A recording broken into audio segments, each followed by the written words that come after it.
आज अज़ीज़ मियाँ कवाल साहब की डेथ एनिवर्सरी है। आज हम उनको याद भी कर रहे हैं और हमें उन्हीं की डेथ एनिवर्सरी से ख्याल है कि उनकी बरसी आ रही है, कवाली पे क्यों ना बात करें। इधर उधर की हज़ार बातें करते हैं, कवाली पे बात क्यों नहीं करते। बिल्कुल। मैम आपसे बात शुरू करेंगे, अज़ीज़ मियाँ कवाल के बारे में आप हमें क्या बताएंगे।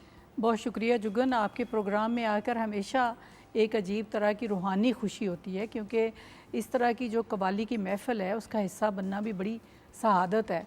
और अभी जब हम कवाली सुन रहे थे तो जिस एक स्टेट ऑफ माइंड में हम थे वहाँ से वापस आना मुश्किल हो रहा था। यही बात शेफ तैयबा भी अभी ब्रेक से पहले कह रही थी कि वो उधर से वापसी बड़ी मुश्किल होती है। तो अज़ीज़ मियाँ कवाल मेरे बड़े ही फेवरेट कवाल थे।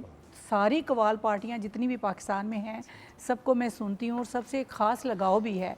लेकिन अज़ीज़ मियाँ एक रवायती हवाले से थोड़ा सा हट कर थे और वो एक इनफरादी इंसान, एक मुनफरिद कवाली में भी, अपनी शख्सियत में भी, फिर एक ऐसा इंसान कि जो सिर्फ़ कवाल नहीं था, फ़िलासफ़र था, MA फ़िलासफ़ी और लिटरेचर थे और सूफ़ी थे। सूफ़ीज़म से बड़ा लगाव था उनको और वो जो तमाम तसव्वुफ़ है उन्होंने अपनी ज़ात में ढाला हुआ था।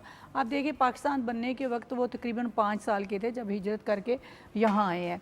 और अब्दुल अज़ीज़ नाम का एक लड़का, कौन जानता था कि एक दिन वो कवाली में पूरी दुनिया में मारूफ़ होगा और पाकिस्तान का नाम भी रोशन करेगा। तो बहुत सारी उनकी कवालियाँ जो हैं वो ऐसे दिल को छू लेती हैं। फिर गज़लों का जो उनका एक ख़ास अंदाज़ है गज़लें पेश करने का, क्योंकि बुनियादी तौर पे मैं शायरा हूँ तो मुझे गज़ल को सुनना भी बड़ा अच्छा लगता है और फिर कवाली के अंदाज़ में गज़ल गाना। और पर बहुत सारा कलाम उन्होंने ख़ुद लिखा है और जितने उनके नाम पर हम देखते हैं कि रिकॉर्ड हैं, जिस तरह लॉन्गेस्ट कवाली उन्होंने गाई, आप सब जानते होंगे, जो तकरीबन 2.5 घंटे की है। और फिर ईरान के सदर के सामने जो उन्होंने पेश किया जिससे उनकी शोहरत हुई और फिर आखिरी सांस भी उन्होंने ईरान में ही लिया।